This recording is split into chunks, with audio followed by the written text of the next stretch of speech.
ఎన్నికలు దగ్గర పడుతున్నాయి. ఒక పక్క వైసీపీ దూకుడు పెంచి ప్రచారాలు చేస్తుంటే ఇంకో పక్క టీడీపీ పొత్తుల వ్యవహారంతో అడపాతడపగా నడుస్తోంది. ఇదిలా ఉంటే ఓ జిల్లాలో పోటీ మాత్రం చాలా బలంగా ఉంది. అది కూడా బాబాయ్ అబ్బాయి పోటీ. వారి పోటీయే టీడీపీకి అండగా ఉంటోంది. ఒకటి కాదు, రెండు కాదు, ఏకంగా 4 దశాబ్దాలుగా ఆ ఫ్యామిలీ అక్కడ టీడీపీ జెండాను ఎగరవేస్తోంది. ఇంతకీ ఆ ఫ్యామిలీ ఏది, ఎక్కడనేది చూద్దాం. శ్రీకాకుళం జిల్లా టీడీపీకి కింజారపు కుటుంబం బలమైన అండగా ఉంటుంది. ఒక్క మాటలో చెప్పాలంటే కాపు కాస్తుందనే చెప్పాలి. 4 దశాబ్దాలుగా ఆ ఫ్యామిలీ శ్రీకాకుళం టీడీపీ జెండా నీడని ఎగరింది. పార్టీని కూడా రెపరెపలాడించింది. అయితే 2019 ఎన్నికల్లో మాత్రం టీడీపీ చతికిల పడింది. ఇంత జరిగినా జగన్ వేవ్ బలంగా వీచిన కింజారపు కుటుంబం మాత్రం సక్సెస్ ట్రాక్ తప్పలేదు. అయితే కింజారపు కుటుంబంలోంచి బాబాయ్ అచ్చెన్నాయుడు ఎమ్మెల్యేగా విజయం సాధించారు. ఎంపీ అబ్బాయి రామ్మోహన్ రెండవసారి గెలిచారు.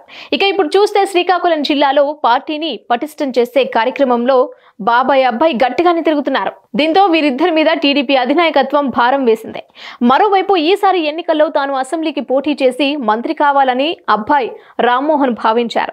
ఆయన ఈసారి ఎంపీగా చేయకూడదు అని గట్టి నిర్ణయమే తీసుకున్నారని ఒక దశలో ప్రచారం సాగింది.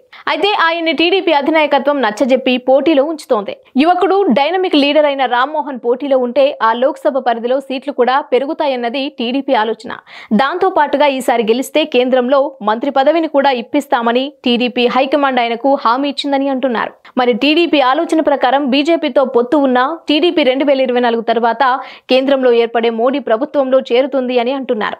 ఇప్పుడు ఉత్తరాంధ్ర కోటాలో బీసీ కోటాలో రామ్మోహన్ కి తప్పకుండా ఛాన్స్ వస్తుందని అంటున్నారు. రామ్మోహన్ కి ఆ హామీ ఇవ్వడంతో ఆయన రెట్టించిన ఉత్సాహంతో ఈసారి ఎంపీగా బరిలోకి దిగుతున్నారు అని అంటున్నారు. తన పరిధిలో ఉన్న 7 అసెంబ్లీ నియోజకవర్గాలు టీడీపీని గెలిపించి చూపిస్తామని రామ్మోహన్ అంటున్నారు.